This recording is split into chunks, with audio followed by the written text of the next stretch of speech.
All right, today we're going to unpack the incredibly practical and frankly powerful investment system of a true legend, Charlie Munger.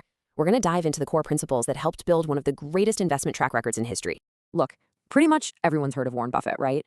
But what about the guy who was the real architect behind the Berkshire Hathaway philosophy? You see, early on, Buffett was a cigar butt investor. He was looking for these discarded, kind of mediocre companies with just one last puff of value in them. But it was his partner, Charlie Munger, who completely shifted his focus. Munger was the one who argued that the real money was in buying wonderful companies at a fair price. So where did this obsession with quality even come from?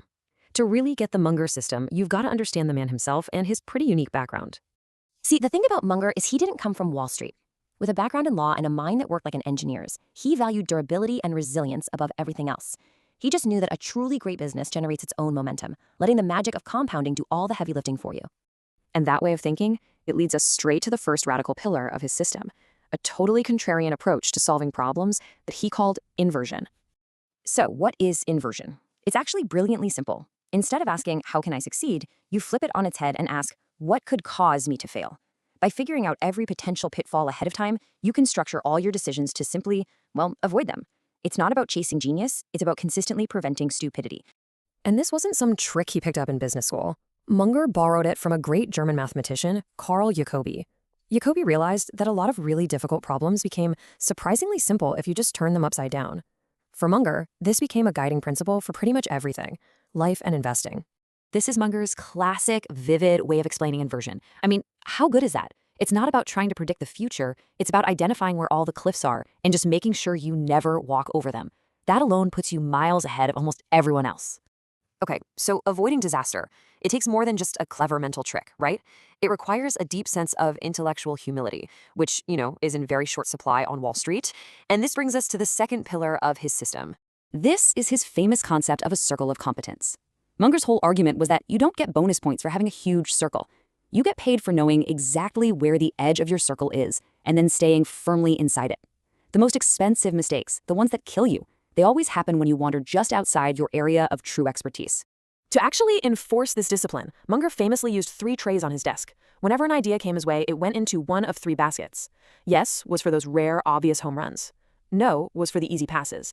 And then there was the third basket, the too tough pile, and this was by far the biggest one. For Munger, most opportunities just belong in the discard pile because they're too complex or unpredictable to be a sure thing.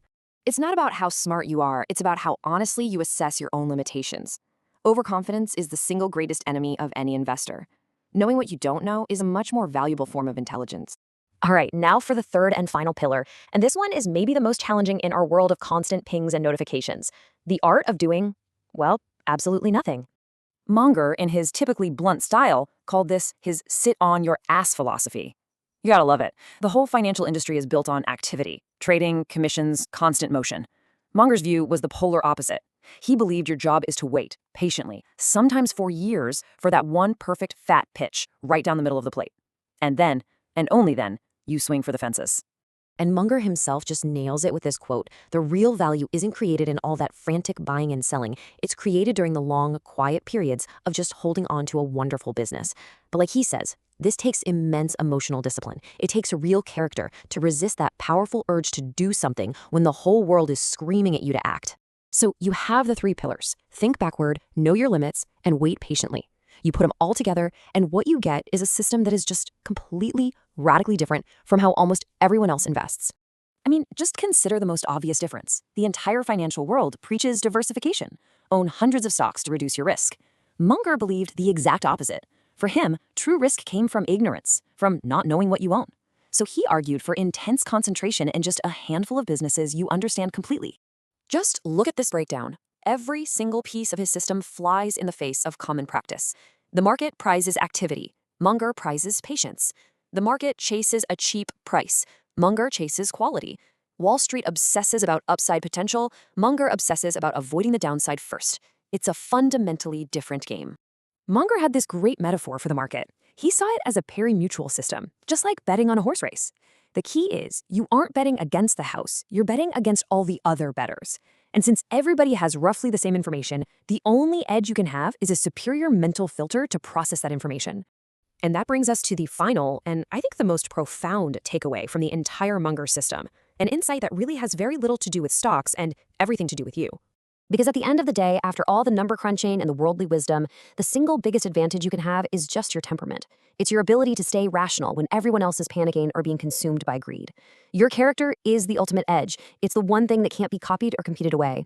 And that's really the ultimate challenge Munger leaves for all of us, isn't it? It turns the focus away from the market and right back onto ourselves. In an age of just total information overload, developing the discipline and the rationality to see clearly, well, that's not just an investment strategy, it's a survival skill. So the question isn't about the market, it's about you. How strong is your filter?